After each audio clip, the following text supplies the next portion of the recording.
So I welcome you to the third lecture in the 2015 Penn State Lectures on the Frontiers of Science. Today is February 7th, 2015. My name is Barbara Kennedy. I'm the chair of the organizing committee for the Penn State Lectures on the Frontiers of Science, which Penn State organizes and supports as an annual free public mini-course. We've been doing this for the past 21 years, and you all have been with us for many of those years, and we really appreciate your participation in this lecture series. This year we are grateful for additional financial support from Penn State's Institute for Gravitation and the Cosmos. We also are grateful to our speakers who donate a considerable amount of their time to preparing their talks, which they give to us as a public service. Our topic this year, which is the 100th anniversary of Einstein's greatest discovery, is New Science from General Relativity. Our speaker today is Nergis Mavalvala. She is the Curtis and Kathleen Marple Professor of Astrophysics at the Massachusetts Institute of Technology, MIT. Her research is helping to give birth to gravitational wave astrophysics, an entirely new way of collecting information from space that has the potential to provide radically different view of our universe. In recognition of her research achievements, Dr. Mavalvala has been honored with a number of prestigious awards. For example, the John De Later Medal of the Australian Institute of Physics and the MacArthur Foundation Fellowship, which is commonly known as the MacArthur Genius Award. The title of her lecture today is The Warped Side of the Universe. Let's give a warm Penn State welcome to Professor Nergis Mavalvala.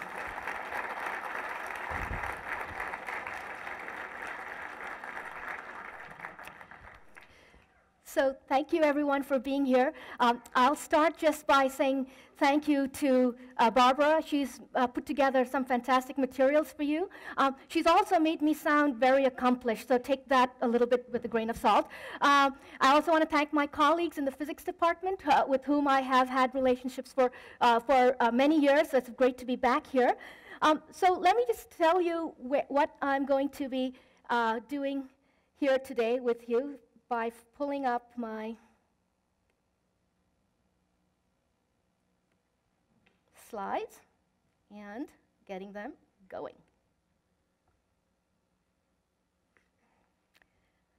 Okay, so the title of my talk is Exploring the Warped Side of the Universe. I want to say a few things about my title slide right away. I put my name here simply because I just happen to be the messenger today for the work of very, very many people. So I want to acknowledge all my colleagues and our funding agency, the National Science Foundation, right up front, because none of this would be possible without all of them. So the warped side of the universe is those parts of the universe where we should be very glad we are not. So, and I'll walk you through some of the places that, what they look like, and our efforts on how do we try to understand these warped parts of the universe.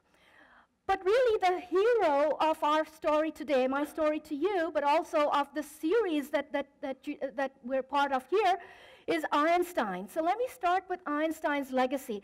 So my story today is really about a quest to study the universe using a new messenger.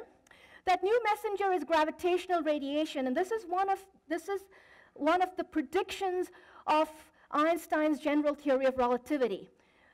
To detect these, we make detectors that are incredibly precise. In fact, they're the most sensitive measures of position of particles ever made. And as a result of this precision, even though the detectors themselves are very macroscopic in scale, the quantum mechanics of microscopic systems becomes very important. And here's the thing that really kind of ties the story together rather remarkably. Both these ideas, the idea of gravitational radiation and many of the underpinnings of quantum mechanics, is something that Einstein actually struggled with. These were both ideas that he never fully got comfortable with until later in his career. And we'll see that a little bit as the story unfolds. So we're going to take a walk through the very beginning of time, the Big Bang. We're going to stop along the way at warped regions of space-time where spectacularly violent events can occur. And eventually, we're going to make our way to these objects, which are detectors, observatories here on our planet. Okay? So that's the menu. Now, I'm going to begin by actually telling you something about our own cosmic address as a way of setting up our journey, if you will. Okay, so we start right here in HUB-Robeson, and that's where we all are at the moment. If we went along for just our planet, Earth, is about 8 light seconds away from our star, the sun, which is our solar system. And this is our most local neighborhood. If we go further out, we will find that our solar system lives about 2/3 of the way out in a spiral arm of our galaxy, and it looks a little bit like this one. By the way, this is not actually a picture of our galaxy. We don't actually know how to photograph our own galaxy from outside of it, but it looks sort of we expect it looks like a typical spiral galaxy. So here we are in the Milky Way, in one of the spiral arms. Now, if we continued our cosmic journey, we would find that the Milky Way is part of a little cluster of galaxies that are gravitationally bound to each other, so they kind of know about each other through gravity, called a local group. And this local group, which is just a handful of small galaxies, is part of a much bigger galaxy cluster called the Virgo supercluster. So that's our address as now we're getting out to truly large scales. The Virgo supercluster is something like 50 million light years away from us. As we continue our journey, we would find that galaxies in general live in bright parts of our whole universe. And those bright parts, these galaxy clusters, are actually connected to each other. I'll assume that's something someone else can do. They're connected to each other by these filaments of dark matter. This, by the way, is not a picture. This is a computer simulation of what we think makes up the cosmic web of our universe. And finally, as we make our journey outwards, when we get out to almost 14 billion light years away, we get to the edge of the visible universe, the cosmic microwave background.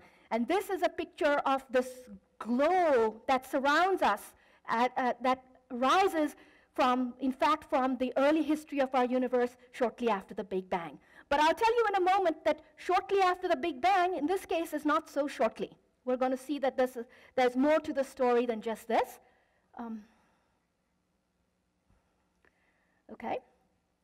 So how have we learned all of these amazing things about our universe? And the answer, actually, I could say it in one word, but I'll say a little bit more, but that one word is light. And we have learned all of these things about our universe by pointing telescopes into the cosmos. And it can start with very simple things that we could do in our own backyards as stargazers. And if you haven't tried this, this is a great pastime. But then you can have more sophisticated telescopes like the ones on the Earth, the Keck Observatory in Hawaii, or the Magellan Telescope, say, on a mountaintop in Chile. But then you also have telescopes that are out in space. And here are 4 of NASA's great telescopes in space: the Spitzer telescope, the Hubble telescope, the Fermi telescope, and Chandra. Now, why do we need all of these different kinds of instruments? All of them are looking at light from stars. This is what we do. We collect light from stars and collections of stars, galaxies, and so on. Well, it turns out that the light has many, many more colors than just what our human eyes can see. And so all of these telescopes are used to span those parts of the colors of light that we wouldn't be able to see just with our own eyes. So these ones on the Earth are mostly visible light. There's things we can see. But Spitzer is an infrared telescope. It looks at infrared light, lights that's redder than the reddest light our eyes can see. Hubble actually is a visible telescope. We've all seen fantastic images from the Hubble telescope. And Chandra is an X-ray observatory. It sees highly energetic photons, which originate from very different processes in the universe than, say, visible light would. And then Fermi is a gamma observatory. So in terms of energy of photons, these are redder than we can see. These are what we can see. These are much, much bluer than we can see. And then these are the bluest that we know of. Okay? So many, many colors of light. And why do we want all these colors of light? Well, it turns out that our universe is actually a very colorful place. So here we have an explosion, and this is one of the most, one of the very violent events in our universe. What we see here is a picture of an object called Cassiopeia A. Now, remember, you're going to grade me with your feedback, so I will also hand out a quiz to you in return. So keep in mind all these little details I'm giving you. So Cassiopeia A, what is it? Well, it's something called a supernova remnant. What its origins were, about 300 years ago, a star, like our own sun, exploded.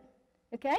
Now, why does the star do that? Well, our sun and many, many stars like our sun, the way that they live their lives is that for much of their lives, they're burning hydrogen and helium. They're actually doing, having nuclear burning processes.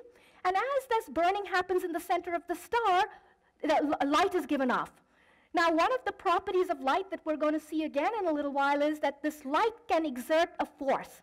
So the force of all this light streaming out from the center of the star is the thing that keeps the star from imploding on itself due to gravity. So all the outer layers of the star has mass, and that mass is being attracted to the center of the star. So the star, through gravity, wants to crunch in on itself. The thing that's holding it up is the light pressure that's pushing it out. Now, as with all resources, eventually the star runs out of nuclear fuel to burn. And when it does that, it has fused everything to higher elements, it stops burning. This light force that's pushing out turns off, and now the star crunches in on itself. As the material falls in, there's this big explosion, and the star sheds off its layers. And that, in fact, is what we're seeing in all of these things. These are the ejecta. This is the material that the star blew off. Now, what you see over here that's also spectacular is that this picture is made up of 3 different colors using 3 of those different telescopes. The very reddish colors here are actually infrared. They were done using Spitzer. The yellowish colors here are Hubble, so visible. That's our visible band. And then finally, the greenish and bluish colors were images taken by Chandra. So these are X-ray observations. And you can see that the different colors tell us about different processes. Notice, for example, the bluest things are at the edges. These were the most energetic parts of the explosion. They went out the farthest. Now, there's another reason that we should be really glad that we could see this object with so many colors. And that is that if you pay very close attention, at the very center, you'll see a little turquoise dot. This is a neutron star. This was the new starling that was born from the death of that star like our sun. Now, we can say something about the parent star that exploded when we look at this object. What do we do? Well, we know that this star had something of the order of the mass of our own sun, or maybe a couple of times more, maybe 3 times more mass than our own sun. And as a result, what was left over after all this material was ejected was this little neutron star. It's a really incredible beast, this little neutron star, because it has the mass, roughly, of our sun, and its size, its radius, is 10 kilometers. It packs all the mass of our sun into the size of a small town. Okay? So it's a really spectacularly dense object. So the gravity around this object is incredibly strong. Just to put into scale, our sun's size is 700,000 kilometers. So you're taking this huge, huge object and scrunching it down into this 10-kilometer object. Okay, we're going to come back to neutron stars. Now, imagine that the parent star, instead of having been about the size of the mass of our sun, had been a bit heavier, if it had been a few times, 5 or 10 times the mass of our sun. And there's plenty of stars like that in our universe as well. In that case, at the outcome of this process where the star explodes as a supernova, the central object would have been a black hole. Okay, so that's the really only difference between these two is the black hole or the neutron star being formed is that the parent star was heavier. Now, how might we see this black hole? Well, here is an image, and this is actually a schematic image made up of observations from the Chandra X-ray Observatory of what we think is a black hole, GRO J1655-40, quiz number 2 question. Okay? Now, what you see here is that we think that there's this putative black hole in the center, but what we really observe, now we all have heard about black holes, and we call them black holes because the gravity in the vicinity of the black hole is so strong that even light can't escape. So in principle, if you just have a black hole sitting in empty space, you see nothing. But here we see something because this particular black hole has a lot of gas and dust swirling around it, and its own gravity, its own strong gravitational field is causing that gas and dust to swirl and dump onto the black hole. And in that process, this gas heats up, and it heats up so much because of the strong gravity that it actually radiates X-ray light. Okay, so we observe this light in X-ray. We not only observe this light and these things which are called accretion regions, but we also have found that this particular surrounding gas flickers at 450 hertz, so much faster than our eyes could see, but certainly not too fast for the X-ray telescopes. And this flickering, we believe, is occurring because this black hole is spinning about its own axis quite fast. 450 hertz is a pretty fast speed for something that's a few times the mass of our sun. I mean, I'll give you a scale. If you get a really fast high-end blender, it goes at about 700 hertz. So this is going at about half the speed of your blender blade, but it's a black hole. It's something that has the mass of our sun. So these are, again, very spectacularly warped regions of space-time.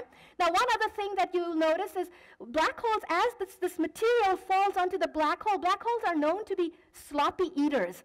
Now, what this means is that some of this material that falls in onto the equator of the black hole actually finds itself being ejected out of the poles. And that then we see as these jets.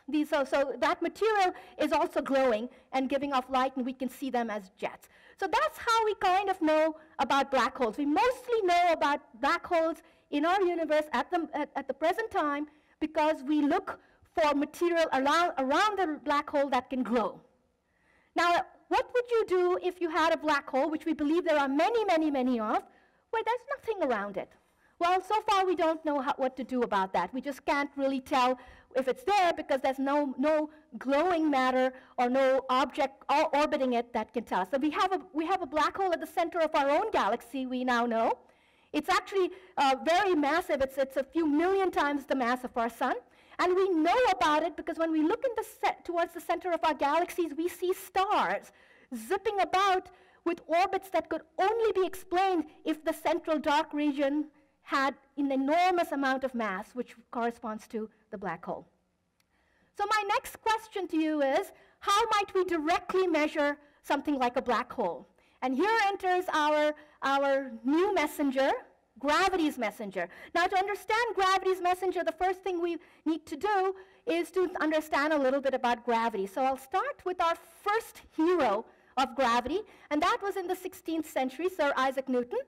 And he had a really successful theory of gravity. He actually was the first to formulate that if you have two massive objects, and you can think of these with mass m1 and m2, and you put them some distance r apart, he had this very quantitative way of saying, I can tell you what the force is between the two objects. I can tell you it's an attractive force that depends on some constant, which we now know, the mass of each object, and it's divided by the square of the distance between the two objects. And this was a successful theory. It could explain apples falling off of trees, which, by the way, is an apocalyptic tale.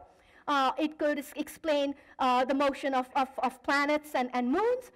But Newton himself actually worried about something, and this something that he worried about also occupied the thoughts of the ancients, like Aristotle. He worried about this idea of action at a distance.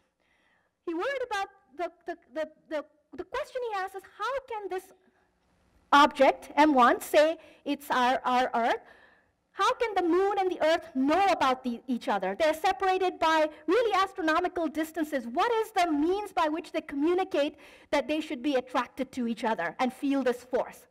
And this kind of remained unsolved till the next hero of gravity came along, and our hero today, and that was Einstein. Einstein, as part of his general theory of relativity, said, we just got to stop thinking about this in a picture of force. Gravity is the warpage of space-time. Gravity is geometry, he said. So let's understand what he was really trying to tell us in a somewhat heuristic picture. Imagine you had an empty universe, or a portion of the universe that's empty, doesn't have any stars or planets or anything. It would look like a nice flat sheet, like the surface of a cushion, say. Now, if you took that cushion surface and you put a bowling ball in the center, what happens? It curves. If you took a little playing marble and you put it at the edge of the cushion, what does it do? It falls into the bowling ball. It's attracted. It's gravitationally attracted to the bowling ball. And that was actually Einstein's picture. He told us that space-time is something that can be warped by massive objects. So and he was also able to formulate that into a very innocuous-looking mathematical equation, and many of my colleagues here who work on the solutions to this equation will tell you it's a really horrendous beast. Okay? And so, and solutions have been hard to get for too many systems. But I'll come back to that because of some recent breakthroughs. So Einstein's picture is simply this. Matter tells space-time how to curve. I have some region of space-time. I put something massive there. It curves. And then that curvature tells matter how to move. So my playing marble has no choice but to crash into the bowling ball because of the curvature of the cushion. It has no other way to go. If I give it some velocity at the edge of the cushion, it will just orbit. Okay? And so that was the picture of Einstein. Now, the part that he then added to this picture was what happens if we take that bowling ball and we bounce it up and down. Okay? So if it's just sitting there, it curves and you know. But if you bounce it up and down, he further then postulated that just as if you drop a rock into a pond or you poke your finger into a tray of water, you'll see ripples. The surface of the water will ripple, and those ripples travel out from where you're poking your finger. In the very same way, if you have matter that's accelerating, that the surface of the space-time will itself ripple, and those ripples will travel outwards from where the object is bouncing. And they will, in fact, his theory further tells us that those ripples will travel outwards at the speed of light.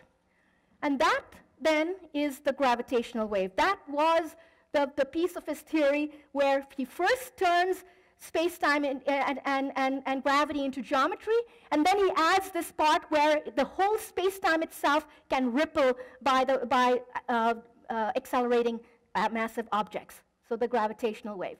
So let's do a quick little review of what gravitational waves are.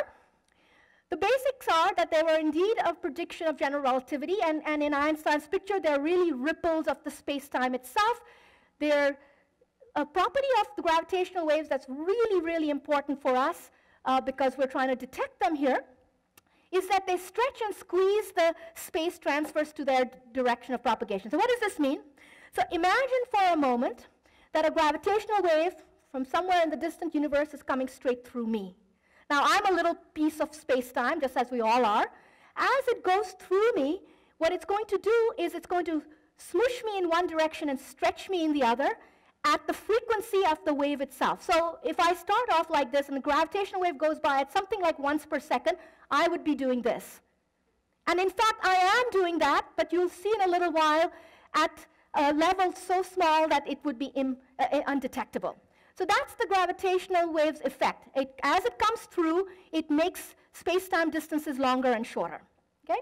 And we'll use that to great advantage. So here's a picture of what that would look if you have this grid. As the gravitational wave goes straight through this grid, it actually stretches and shrinks the two directions of the grid. Now, how can we put a scale or a strength to the gravitational wave? It turns out that the gravitational wave's amplitude we write as this quantity h, and I'll come back to it a few times, so I'll just introduce it. But it has a scale in the real world that's very important. In the real world, it's a strain. It's actually like a tidal force. So its effect is that it changes some space-time distance L by an amount delta L. And we're going to come back to this. So basically, if I'm an object of length L, I will change by an amount delta L that depends on the strength of the wave. And then they're emitted when large gobs of mass accelerates. And so that's another requirement, is that you need that bouncing bowling ball for the wave part. Otherwise, the cushion just kind of distorts and sits there, right? Okay. Now, if you want to do astronomy with gravitational wave, we've had centuries of doing astronomy with light. I mean, in some ways you could say millennia, because the ancients used their bare eyes to look at the sky and construe many things about the objects there. But even if you say that modern telescopes started 300 years ago, we've had 3 centuries to perfect that. Now, what do we know about light? If you want to make light, if I asked you to make light, most of you would just get up and go flick a light switch. But if you wanted to do it in a more fundamental way than that, you would take charge, you'd pull your favorite electron out of your pocket, and you would accelerate it. You would bounce it up and down, and as this charge accelerates, it will give off light waves. That's how you make light. Now, the analogy works pretty well, not perfectly, but pretty well with gravitational waves too. Instead of getting charge to accelerate, you get mass to accelerate. So far, so good. Now, it turns out that with light, you can make images. You can make very pretty pictures because the wavelength of light is small.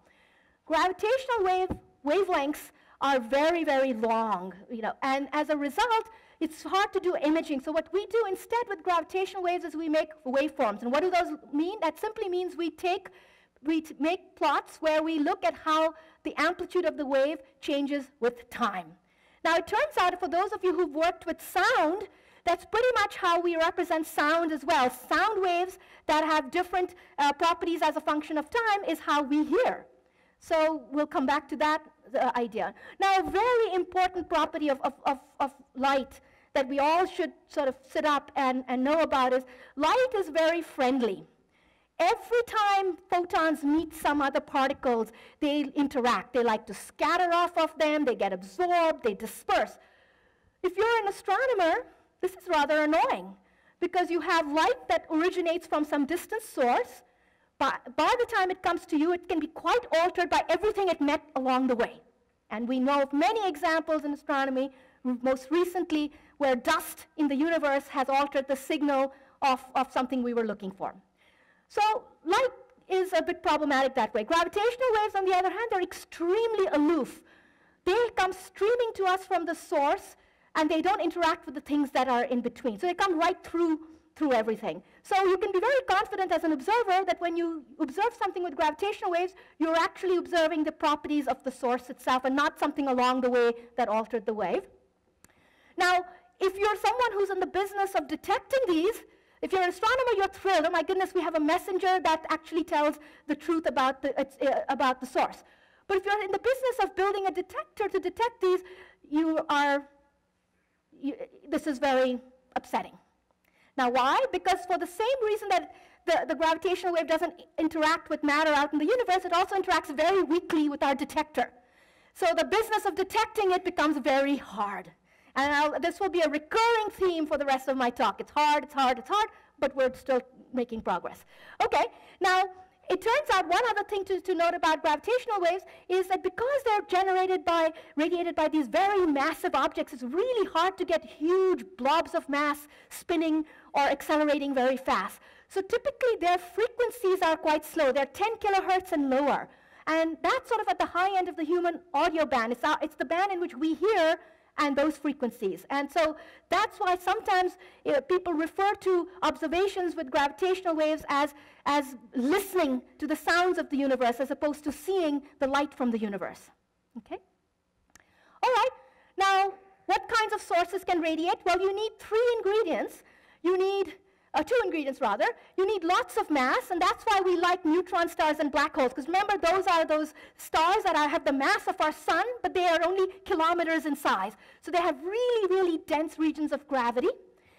And then you need rapid acceleration, which means you need orbits, explosions, collisions. And hence, now I'm starting to get you to get used to the idea that you don't really want to be near one of these things, right? There's lots of mass. The warpage from gravity is huge. But it's not just huge, it's also quite violent usually. Okay? So the things that we hope to see are the collisions of these compact objects like neutron stars and black holes, supernovae, there's lots of acceleration of mass, but there's a source here that holds the greatest promise of all. I'll say right now, it's pretty hard. The detectors we know how to make at the present time aren't good enough for us to see this. But in the history of the universe, shortly after the Big Bang, the universe was so hot and so dense, it was so filled with matter, that the photons couldn't escape. Okay, so remember, they're friendly. They meet something, they like to hang out, right? So this one is, the analogy that's really nice is imagine you and your partner go to a party. One of you is an introvert and one's an extrovert. So you decide you're going home.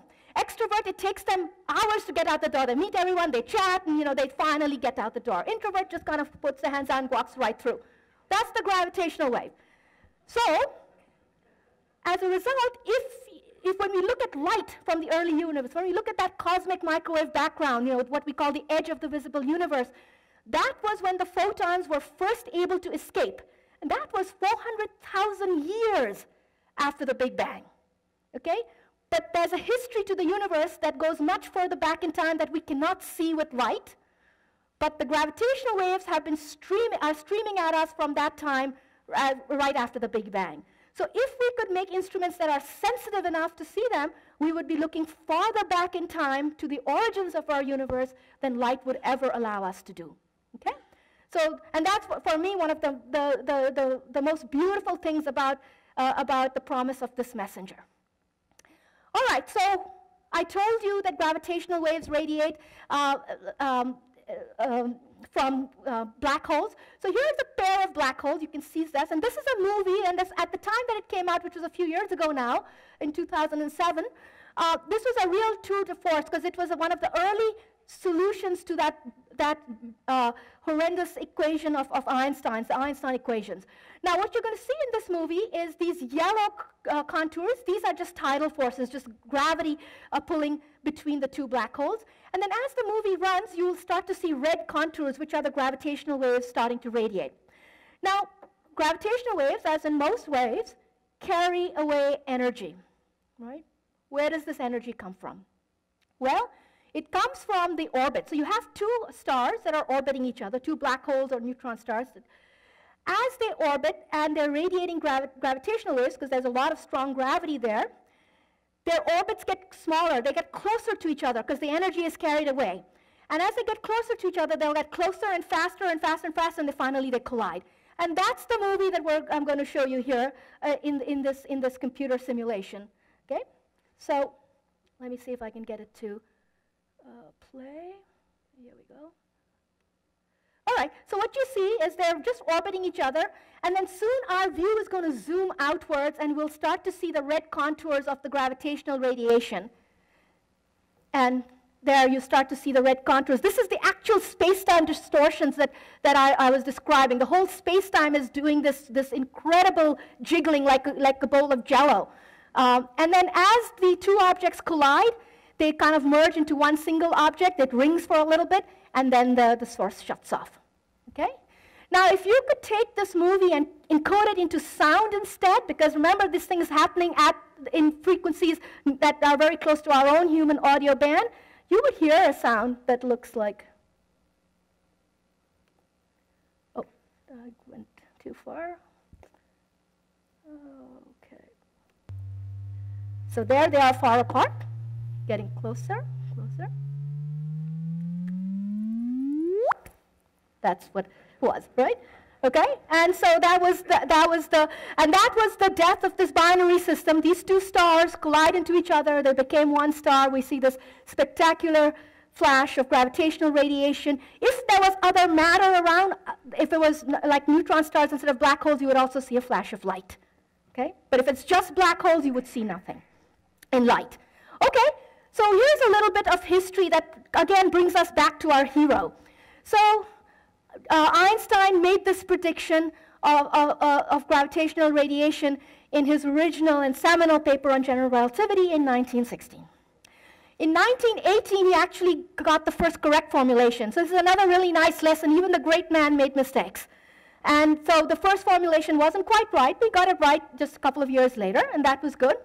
But he remained really uncertain about this, not just about how immeasurably weak this radiation was, but he was also uncertain, is it really necessary? Do I really need this solution to my equations? And in fact, in 1937, he submitted a retraction in a paper with a colleague, Rosen. And then he retracted the retraction after a discussion with other colleagues who worked in the field. And the controversy actually subsided in the late 1950s with the work of Feynman and others. let me just say, and this is sort of a philosophical comment on theories in general, which is in the end, experiment and observation always have the final say. Your theory is only as good as it can explain what we see, right? How does nature really behave? And it turns out that it was right, again, nature does behave this way. And the way the evidence came at last to us was by the discovery in 1974 of a binary neutron star system. So these are two neutron stars, just like the ones I've been describing so far. But in this particular case, one of those neutron stars was a pulsar. Now, what's a pulsar? It's a neutron star as well. But in this case, it has such strong magnetic fields, just like our Earth has magnetic fields that go around come out of the poles. These objects have such strong magnetic fields that instead of light shining in all directions, it shines in a pencil beam, in a very pointed way. So our sun, any side of the sun you look, it glows. But these objects, they're dark except in one sharp pencil beam, and they're spinning on their axis, or they're orbiting. So it looks like a lighthouse. What it is every now and then, and in this case, every 8 or so minutes, a light beam points into your line of sight, and you can count how many times this light beam comes along. And they counted this not just from the discovery in 1974, but look at this plot here. This goes from 1974 to 2005, and they're still counting. So they're able to count these light pulses. And what they noticed was that the timing of the light pulses was changing. Why would it change if two stars are orbiting each other? Because the orbit is changing. They're getting closer to each other. And so they mapped this out over many years, and they found that indeed that's what this axis of the plot is. It's the change in the orbital period. It shows that the orbit of these two stars is getting closer, okay? And in fact, then that was their data, these points, and the black line is an exact prediction by Einstein's equations of general relativity for this being this gravitational radiation. This greatly impressed Sweden, and in 1993, they also won the Nobel Prize for this result. So it's widely accepted that gravitational radiation is there. It behaves the way Einstein told us it would, and this is the result that has allowed us to feel so confident. Okay, now, how strong would this radiation be coming from, say, Hulse and Taylor's binary system? So they were the discoverers and the Nobel laureates for that measurement. So that particular one will actually collide 100 million years from now, which is good.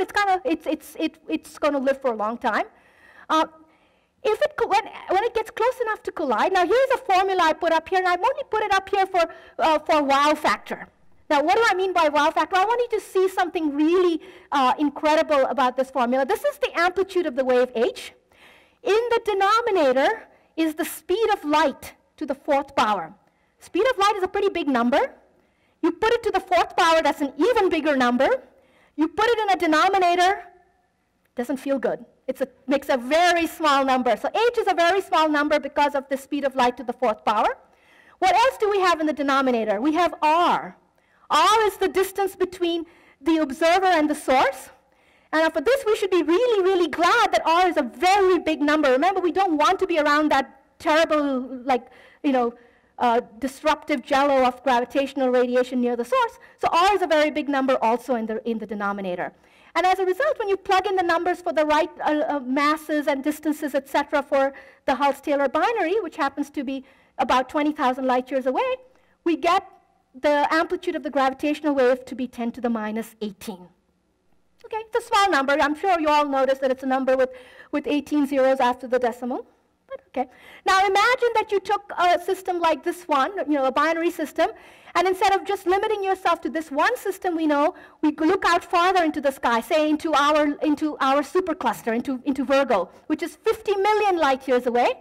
Then R became a much bigger number still, and H is of order 10 to the minus 21. Okay? Still, it's just a number with lots of zeros after the denominator. Nothing to worry about yet. But now we're going to put a scale on it again.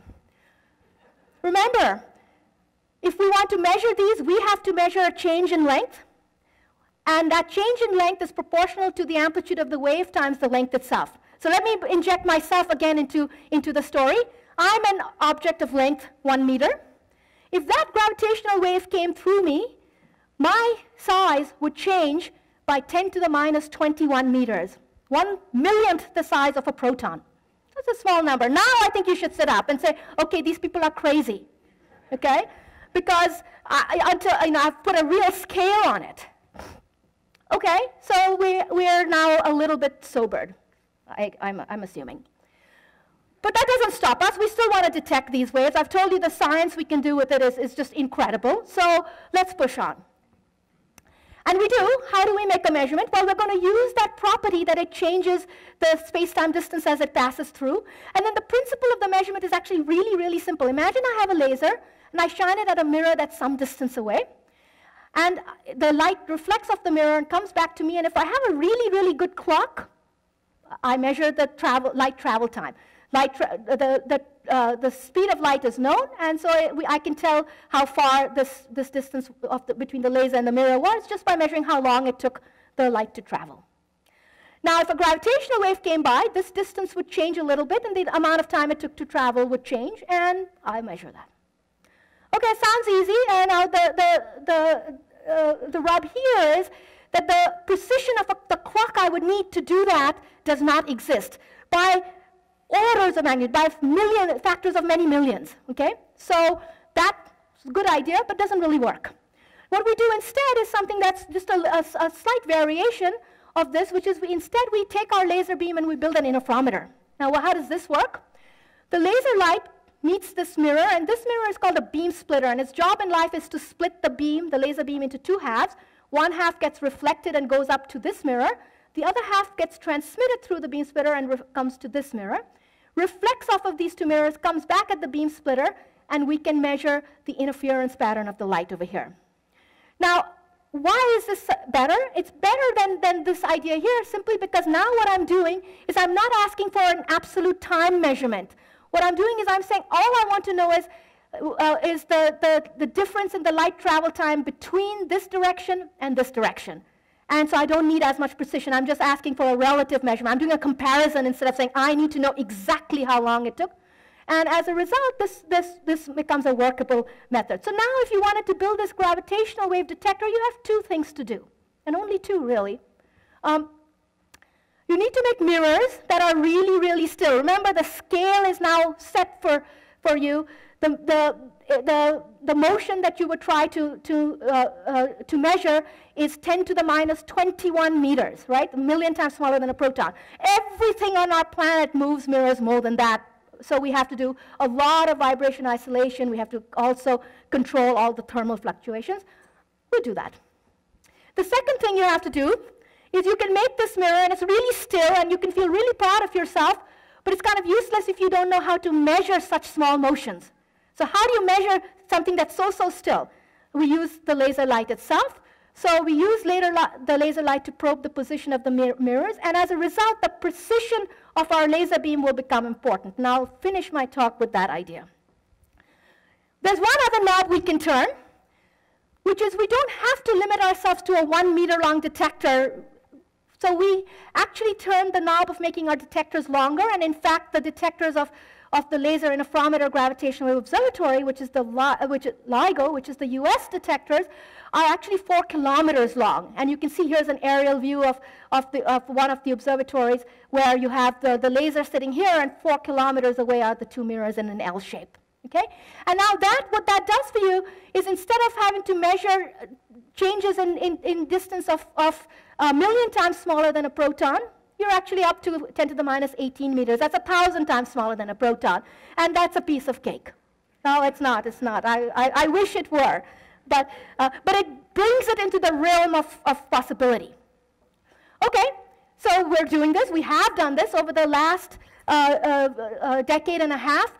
A number of observatories have begun to be built and operated. The two in the US are LIGO, one in Washington State, just east of Seattle, and one in Louisiana, sort of halfway between Baton Rouge and New Orleans.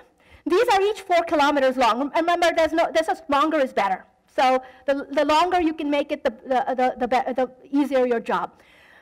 The next longest is a 3 kilometer detector Virgo in Italy. And then there is a smaller 0.6 meter detector in Germany called GEO 600. And then Under construction at the moment is a 3-kilometer detector in Japan. There is a plan to put a 4-kilometer LIGO-like detector in India, and then there are some futuristic proposals which are not yet funded at the level where, where they'll be built. So there's this proliferation of observatories that are all trying to measure these gravitational waves. If you were to take a tour of the observatory, you would see here's our LIGO's Louisiana Observatory. You can see there's the 4-kilometer long arms in an L shape. The laser beam itself travels in a stainless steel tube like this, going for 4 kilometers, and that inside of that tube is ultra-high vacuum. Nothing should disturb the light travel path. The tube itself is protected with a concrete housing that sometimes proves to be useful.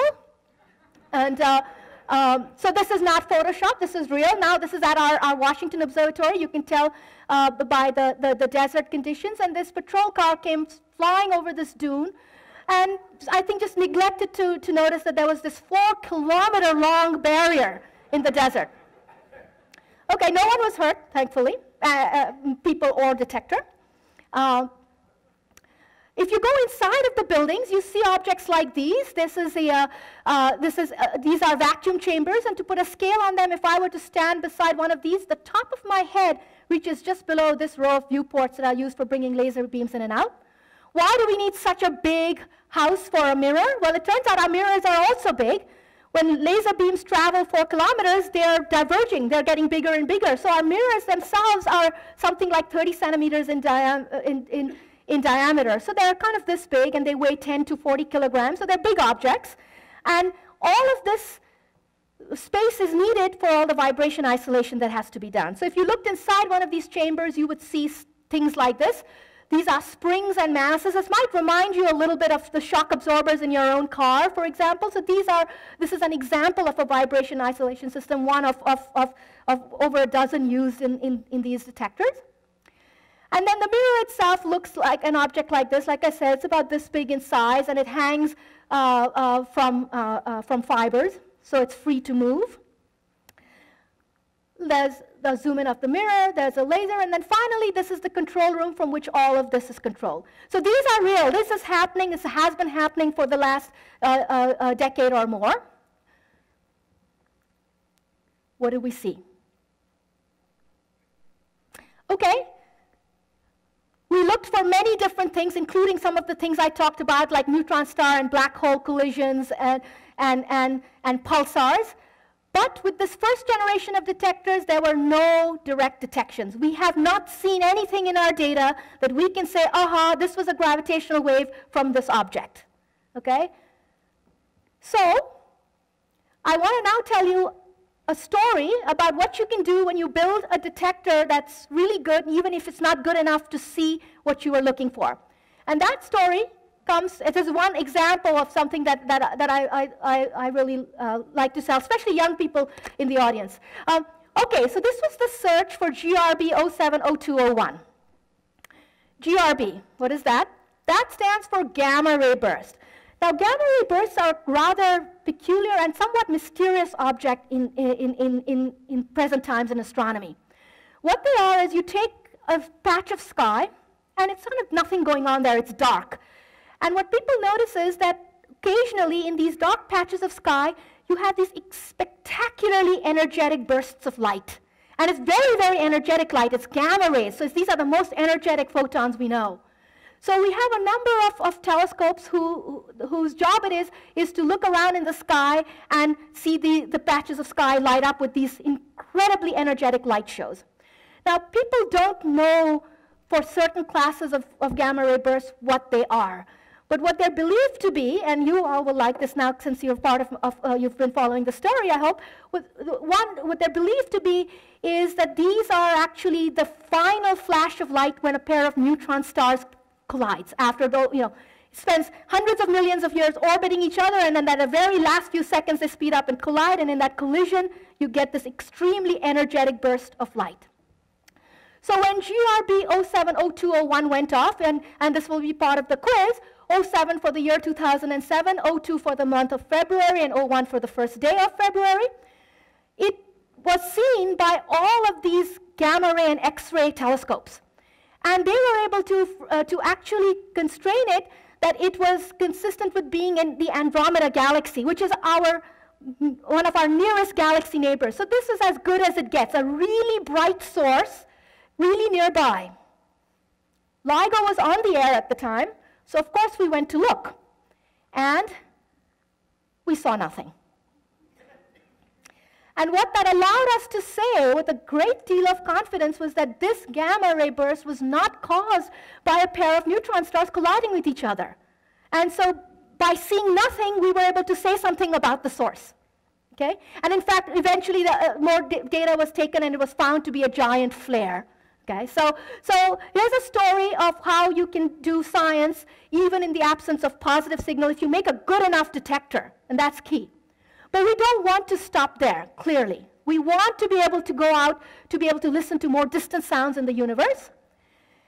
And so here, now this is for the first time I'm showing you real benchmark of the data we've been operating with. So let me just say a little bit what this plot looks like. So on the horizontal axis here, I have frequency. And I want you to notice only one thing about that.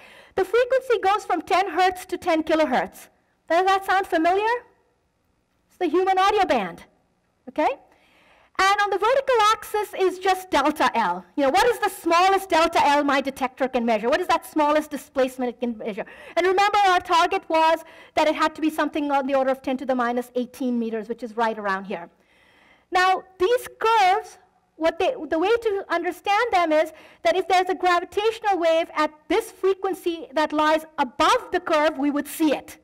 And if the gravitational wave at any given frequency has an amplitude such that it displaces the mirrors by less than this curve, it's hidden by other noise sources that we can't help.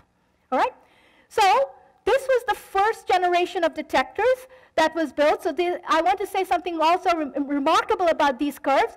This red curve, which was the target sensitivity of LIGO, which we eventually built with the blue curve was in 2007 and the green curve in 2010, where we exceeded that. That red curve was written down, was calculated actually by the founder of this idea of using interferometers to detect gravitational wave, Ray Weiss, in 1972.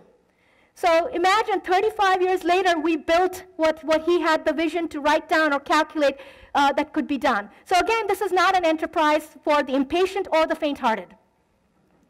But the story doesn't end here, obviously. We want to keep going and building a better telescope.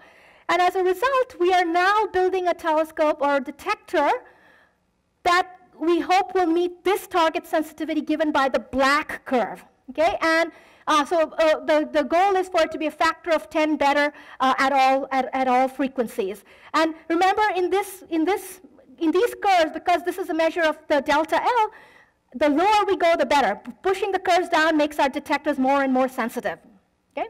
Now, why do such a thing? Well, many of you will recognize this object, and this is what you would see if you pointed a very crummy department store telescope at what? Saturn. Okay? If you can do a little bit better if you spend a little bit more or work a little harder.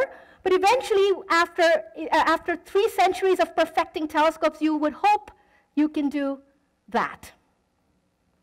Right? And that's the game we're playing now. We're just trying to get our detectors to be sensitive enough that we can start to look at fainter sources. So advanced LIGO, it's called, this new detector. It's happening now. It's being built and commissioned. We plan to do our first science data run next year.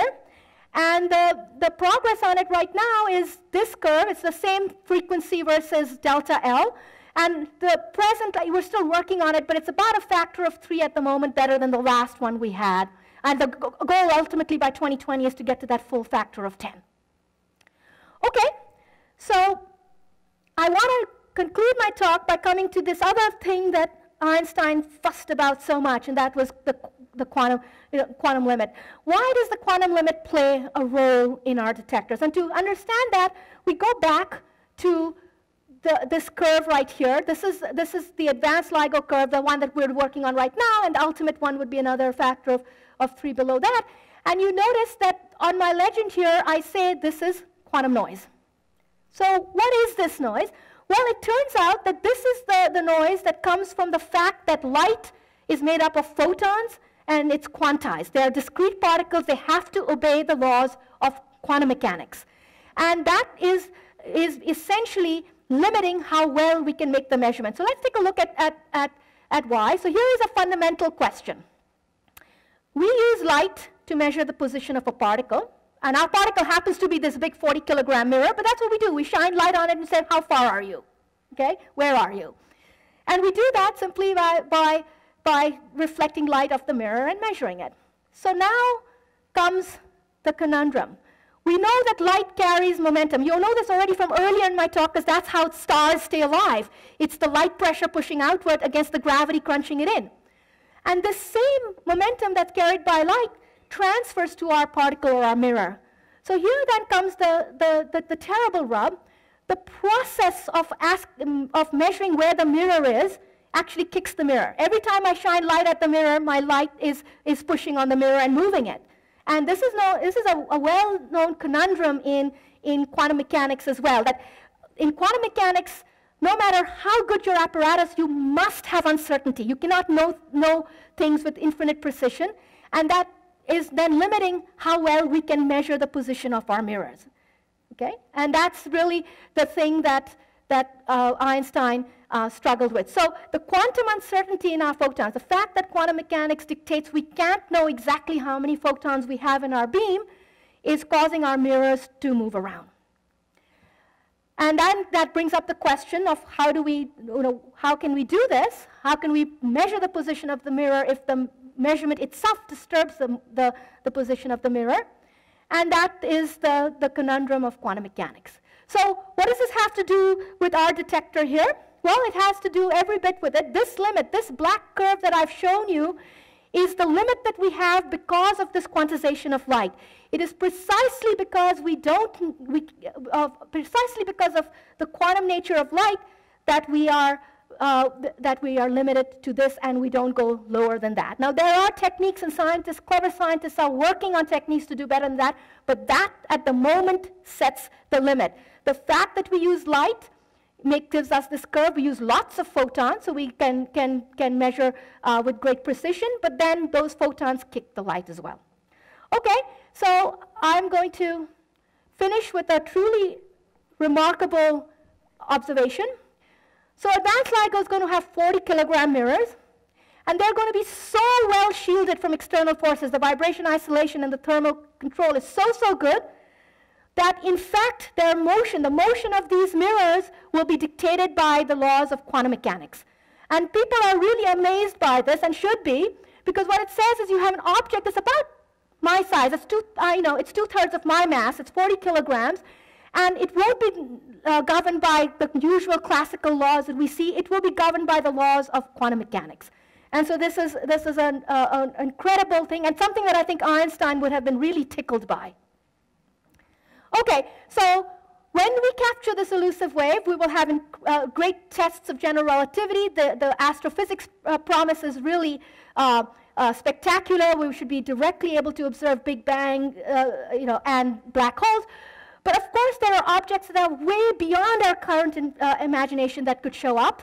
And then, of course, as a nice side effect, these detectors are so precise that we should also be able to do quantum mechanics in these very human-scale objects. The cast of characters in this business is large, many institutions, and even many more individuals. We are here at Penn State, so I'll point out they are and have been for many years an important player in this, and the U.S. part of this whole enterprise is funded by our National Science Foundation, and in fact, the international science foundations from our international partners, of course, also contribute. So I'll leave you with this one last thought. Every time we pointed our telescopes in new frequencies into the sky, we learned new things about the universe, things that we had not predicted, not expected. And so in this coming decade, as we turn on our more sensitive gravitational wave detectors, we will start to fill in the questions of what does the gravitational wave sky look like. And I hope I've convinced you that we will not only be adding another wavelength, not just new or better eyes, but for the first time we're going to be adding ears to listen to the universe as well. So thank you.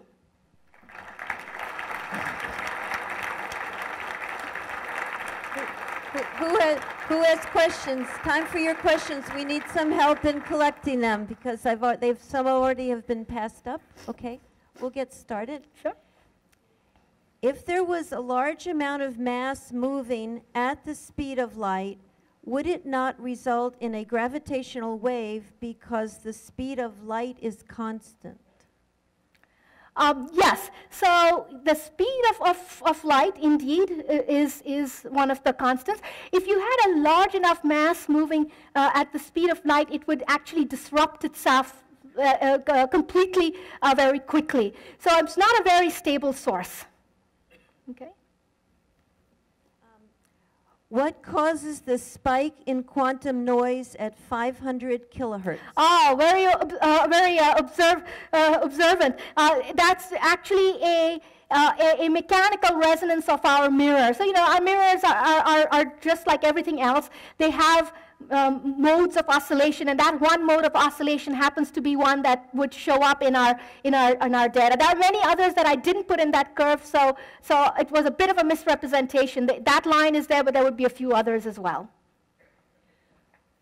With the recent BICEP2 announcement of unsupported conclusions, what happens now with that work? Okay, so that's a great question. So let me just make sure everybody is on the same page.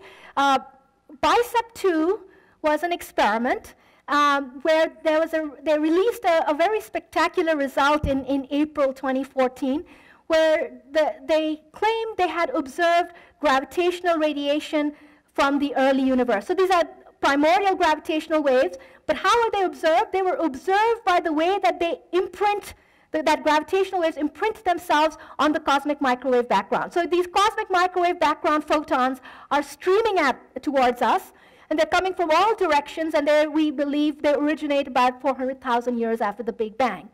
Now, gravitational waves were already populating the universe at that time too, and it turns out that because of the way that the gravitational waves were around as well, we expect that the polarization of the light, so the direction in which the light oscillates, should be ever so slightly polarized. If you just take light that's unpolarized, its oscillations go in all directions randomly at the same time. But if you then let that light interact with some materials or gravitational waves, you get a slight polarization, which means it has a slight preference to oscillate, say, in this direction as it propagates, not just every direction. So they measured the polarization of this cosmic microwave background, and they found a result that supported that the light was indeed polarized, and it was polarized in sort of consistent with the expectations that it was due to the primordial gravitational waves. So it was a big and a very celebrated result. Now it turns out there is one effect that could confuse this result. And that is that cosmic microwave light that's coming at us can also be polarized by dust. Remember, light loves to chat with everyone. So there's dust and in the universe as it's coming towards us, and dust in our own galaxy in particular. And that dust can also cause polarization of the light. And the BICEP2 team worked very hard to account for the dust. This was a known effect for them. But it turns out another experiment now, Planck, was able to also do some measurements where they took into account the dust, and it looks like the BICEP2 result is not going to hold up. In other words, it was not primordial gravitational waves that caused the polarization of the cosmic microwave photons, but it was likely the dust. So yeah, so where do we go next? I think this is a very solvable problem. One can actually get a good measure of the dust if you measure at many different frequencies. So we just have to get a research program into place. It's not cheap, so I'm making it sound easier and lighter than it is. We get a research program into place where if you can measure the dust at a few different frequencies, you can subtract it out of the measurement. And then most likely there will be some polarization that survives, and then we believe that should be from primordial gravitational radiation. So there's a long answer, but I hope it kind of gives you a picture of a sense of what was going on. We have more than one person who's worried about the next question. How are they planning to isolate the detector in a geologically active location like Japan or the Washington Observatory? How do the observatory technicians manage the earthquakes? Exclamation mark. Fantastic question. So it turns out that it's a geologically pretty active region, but geological activity comes in bursts. And the rest of the time, it's actually a fantastic location. It's got a lot of bedrock, and as a result, the seismic waves attenuate pretty quickly. And so it's actually seismically a very quiet area, except when there's geological activity, like a few years ago, Mount St. Helens was rumbling again. But at those moments in time, our detector is off the air anyway.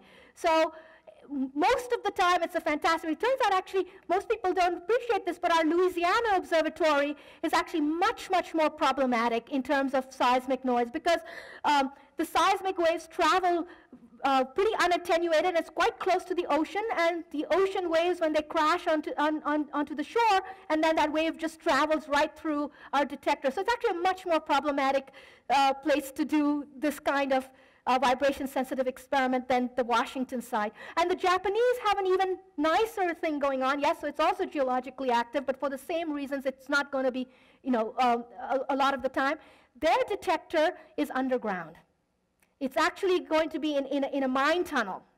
And when you go underground, your seismic excitations actually decrease by a factor of a few. So it's actually going to be geologically even seismically a pretty nice place to build an observatory like this, except for the times when there is earthquake or seismic activity. And the duty cycle people expect for these is to just lose a few % of operating time. So these two questions may be related, so I will read them together, one after the other.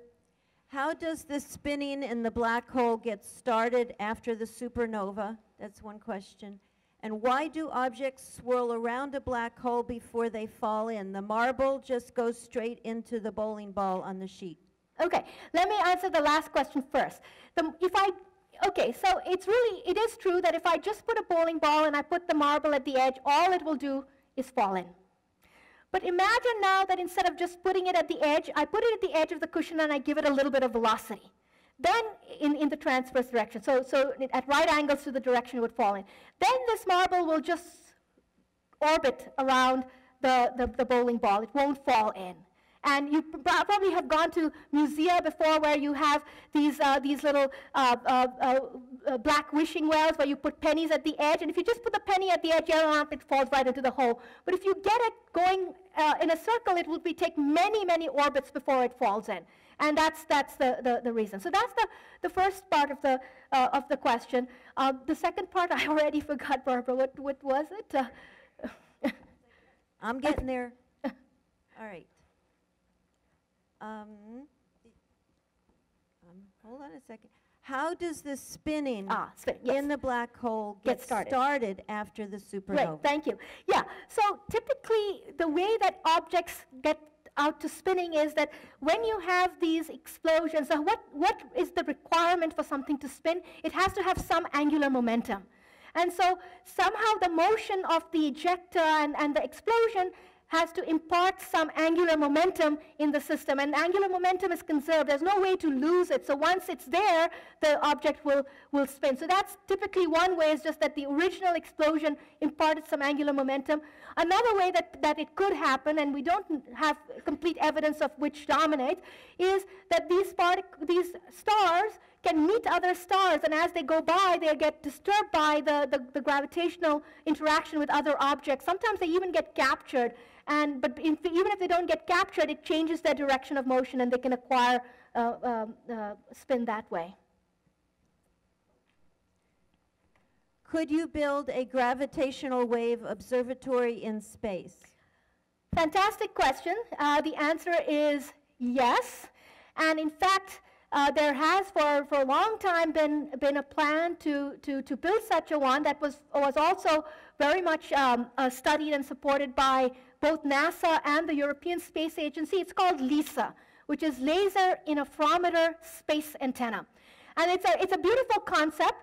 You have 3 spacecraft, and they're separated by 5 million kilometers. Okay, so we're not talking about a kilometer or 2 like we have to do on Earth, or but by 1 million kilometers. And they shoot laser beams at each spacecraft shoots laser beams at the other spacecraft, and they measure the light travel time of those laser beams. And from that, they can reconstruct over this spacing of 5 million kilometers what the distance between the spacecraft is. Now, why is that doable in space? Well, once you get up to your L, your length being 5 million kilometers, the delta L you have to measure is only, I say only, but it's only a picometer. It's 10 to the minus 12 meters. I mean, we're thinking about it in comparison to the terrestrial detectors that have to measure 10 to the 18, 10 to the 19 meters. I mean, if we could make such a long detector on the Earth, we would have the same luxury. Now, of course, in space, everything is harder, so even picometer level interferometry is very challenging. But this program has been around for a long time, and it was only in the last year or so that has actually been sort of demoted to very futuristic things, mostly because everything in the pipeline of NASA is sort of on hold till the successor to the Hubble telescope, called the James Webb telescope, goes up.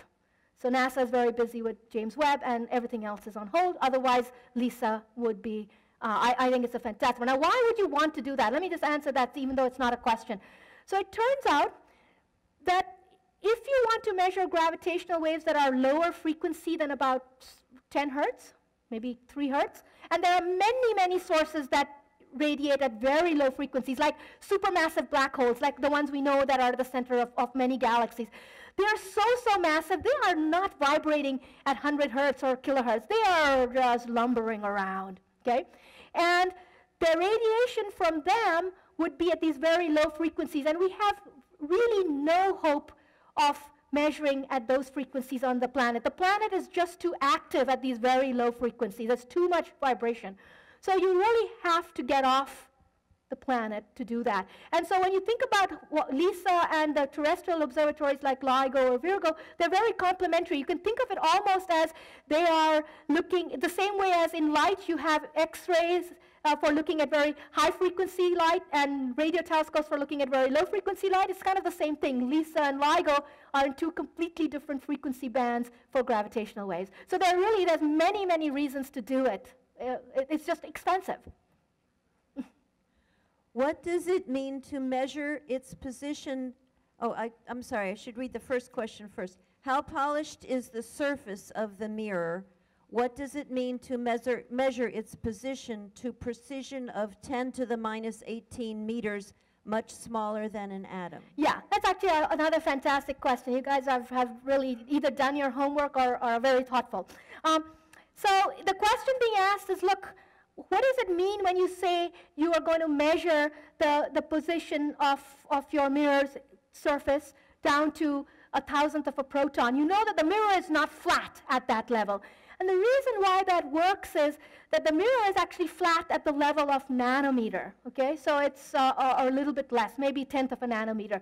So the bumps on the mirror are thousands, if not millions of times bigger than the average position of the mirror that we want to measure. The reason why this works is that our laser beam is very big, and it's averaging over the whole surface of the mirror. So it's averaging over all those bumps. What we're interested in is the average position of the mirror, not a given single bump here, which would be 1,000,000 times bigger than what we're trying to measure. So it's this averaging effect that allows us to make mirrors that are 1/10 of a nanometer flat, which, by the way, are also really a tour de force in mirrors. But you don't have to make them flat at the level of, smaller than protons. Giving you a moment to take a breath. Oh, do I look like I need? No. Would you need 3 interferometers to reconstruct a 3D map of gravity? Okay, so that's another fantastic question. So I showed you a picture about halfway in my talk of a global network of observatories. I showed you there were 2 for LIGO, there was 2 in Europe, there was in Japan, in India. Why do you need all of these? All right, you need them all for many reasons, but the 2 main ones are, the first one is that, and the most important one is that these observatories, these are these big L-shaped detectors. Now, most telescopes, if you want to look at an object in the sky, your telescope is on a little swivel mount, you swivel it over, and it points. Now, you take something that's 4 kilometers long on the ground, it's not pointing. The only way that it points is by the rotation of the Earth. As the Earth rotates, it's pointing to different parts of the sky. So that's the first thing. So if you want to cover all parts of the sky at any given time, you need to have them scattered all over the Earth. Okay? The other thing that happens with these detectors is a telescope, when you point a telescope, you see a teeny tiny patch of sky, and that's what you see. These detectors are not like that. Their beaming angle is really big. You actually see a big swath of sky at any given time. In fact, both above you and below you, because the gravitational wave comes right through the Earth as well. And as a result, with a single detector, you can't really tell where the source was. You can just tell it was somewhere in this big lobe. But if you have multiple detectors, then you can start triangulating. You can say from the time of arrival of the signal, you can start to tell where in the sky it was. So that's another reason you want. And you want the biggest coverage you can get. So if you ask why were the US detectors separated geographically by 3,000 kilometers, it's for this reason. We wanted the baseline to be able to triangulate.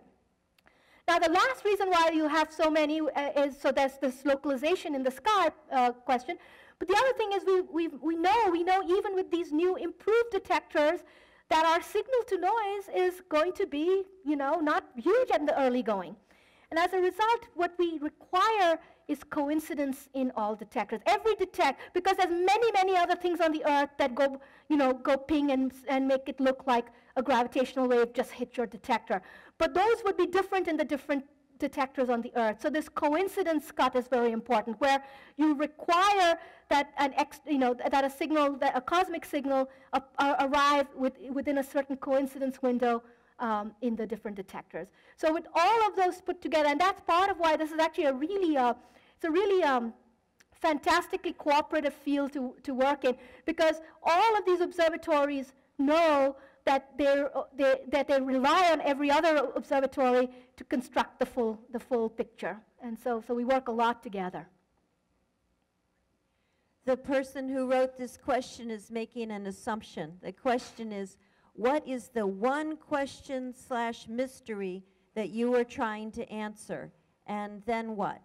Okay, so actually, I think it's a fair and a good question. There were many mysteries, but I kind of interspersed them. So let me tell you, the one that I'm most excited about that I told you was the early universe, the gravitational waves from the time of the Big Bang. I don't believe that this generation of detectors, or even the next, unless our understanding of the early universe is not what we think it is, will detect those. Will it happen in my lifetime that we can actually look back farther into the history of the universe than light has allowed us to? I hope so. Now, so that's one excitement. If we want to know, what was going on in the universe before the photons escaped, we would do that. But let's not go so far back, so far out in time. Let's just look at our more local universe. We know that black holes proliferate in our vicinity of the universe. We know very little about them. We know very little about what does the space-time around a black hole look like. We know very little about how do black holes interact with each other. And we have no way of measuring that with light because they're black. And so that's the kind of thing. So what is going to be, if you're asking me, what do I predict will be the first discoveries in these terrestrial detectors? I think it will be the coalescence, the crash of a binary neutron star or a binary black hole system. That will be the first things we'll look for because we know they're out there. We've seen them with light, and in the ones that we can. The black holes we can't, but the neutron stars we can.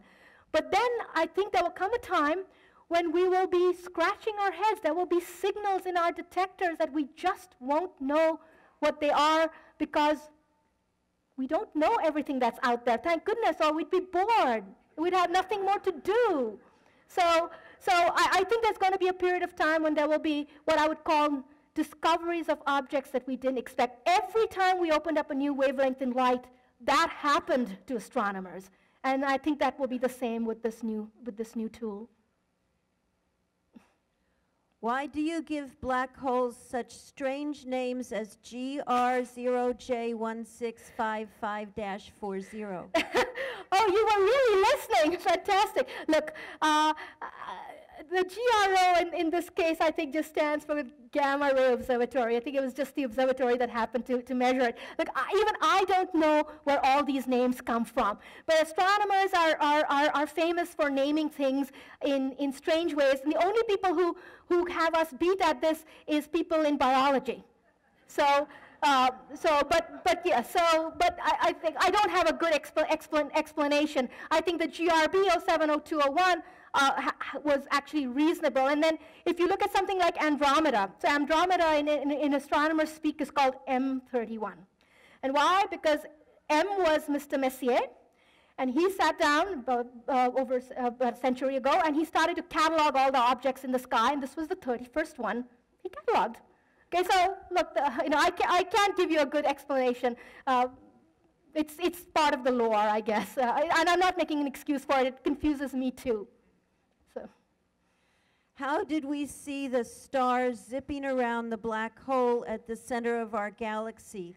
Years ago, there was a big controversy about whether or not we had a black hole at the center of our galaxy. Yes, you were right, there was, and I believe that has been put to rest now by further measurements. So in the group of Andrea Ghez, for example, at UCLA, or many others, people literally are looking at orbits of stars. So, you have some region of sky, and we happen to know where the center of our galaxy is. It's pointing in the direction of the constellation Sagittarius.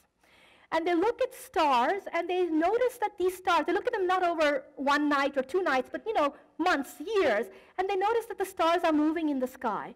And they're moving with trajectories that you cannot explain in any other way than that they're orbiting some object that you can't see.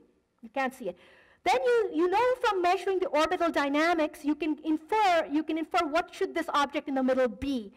And to your horror, you find that this is something that had to be, million or 10 million times the mass of our sun. Then you look at it and say, okay, but it only occupies this rather small volume. It doesn't occupy the volume that 10 million suns would. And then you conclude that it has to be a black hole, because that's the only way you can take that much mass and compact it into the volume that you see given the orbits of stars. That's how they know. And in fact, if you go online and do a search for this, there are actually now some beautiful movies. These are actual real movies. They measure where the star is. They do it over many years, and then they make a movie out of that. And you'll see the star zipping around, not just one, many zipping around in trajectories that are only explainable if there is this black hole sitting there.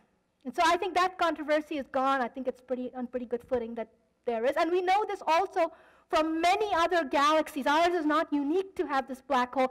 We know from measurements of other galaxies where we can see the whole galaxy, so we can see the star population in the galaxy from the outside, and we have same evidence. We also see galaxies with those jets. Remember I said black holes are sloppy eaters, so they actually kind of belch things out at the poles?